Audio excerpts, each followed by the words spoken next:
আজকে আমরা যে বিষয়টা নিয়ে কথা বলতে বসেছি সেটা বেশ মজার। মানে অভিজ্ঞ পেশাজীবীদের জন্য বাংলাদেশ আর জার্মানির সিভি। হ্যাঁ, সোর্সগুলো দেখতে গিয়ে তো আমার মনে হলো এদের মধ্যে শুধু ফরম্যাটের না, পুরো দর্শনেরই একটা বিশাল পার্থক্য। একদম। বিষয়টা আসলে হ্যাঁ, দর্শনই বলতে হবে।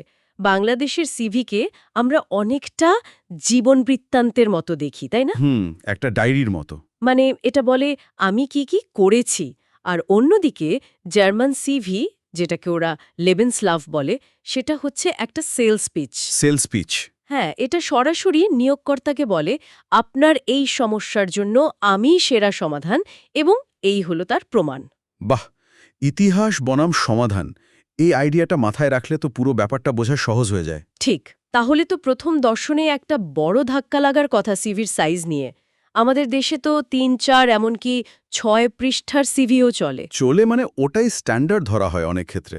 হ্যাঁ, কিন্তু সোর্সগুলো বলছে জার্মানিতে নাকি ২ পৃষ্ঠার বেশি হলেই ব্যাস ওটা আর দেখা হয় না। দেখা হয় না, কারণ তাদের কাছে মূল বিষয়টাই হলো সংক্ষিপ্ত আর প্রাসঙ্গিক তথ্য। মানে তাদের দর্শনটা হলো আমার কাছে সময় কম, কাজের কথা বলো। আচ্ছা। এজন্যই তো সবকিছু এত গোছানো হতে হয়।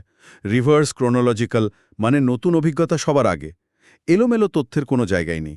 আর শুধু অপ্রয়োজনীয় অভিজ্ঞতাই নয়, ব্যক্তিগত তথ্যের ব্যাপারটা দেখে আমি সবচেয়ে বেশি অবাক হয়েছি।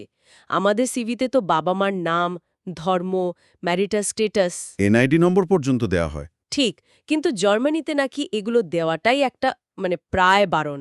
হ্যাঁ, কারণ ওগুলো পুরোপুরি বর্জনীয়। এর কারণ হলো ওরা নিয়োগ প্রক্রিয়ায় যে কোনো ধরনের পক্ষপাত এড়াতে চায়। আপনার ব্যক্তিগত পরিচয় দিয়ে তো আপনার কাজের বিচার হবে না, তাই না? তার মানে ফোকাসটা শুধু প্রফেশনাল যোগ্যতার ওপর। একদম। শুধু নাম, শহর, ফোন নম্বর, ইমেল।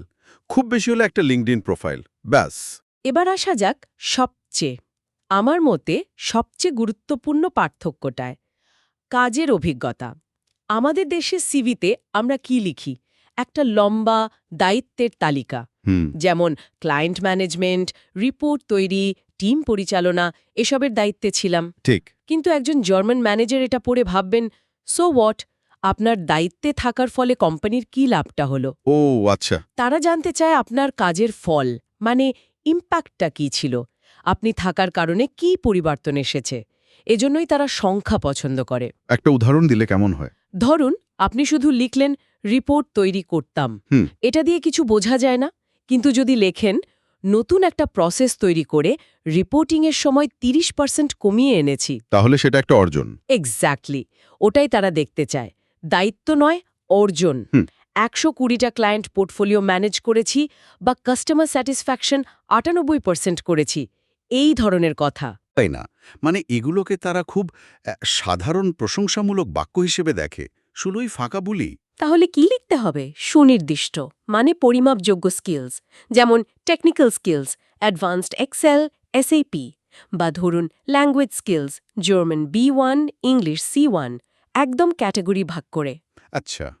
এমনকি সামারিটা হয় ৩-৪টা বুলেট পয়েন্টে, যেখানে শুধু আপনার অর্জনের কথা থাকবে, কোনো সাধারণ কথা নয়।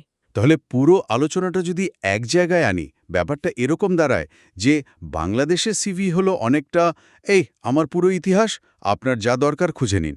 আর জার্মান সিভি হলো আপনার এই সমস্যাটা আছে, আর এই হলো আমার প্রমাণ যে আমি তার সমাধান। একদম।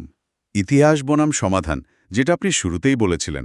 হ্যাঁ, আর এই পুরো ব্যাপারটা কিন্তু আরেকটা গভীর প্রশ্ন তৈরি করে।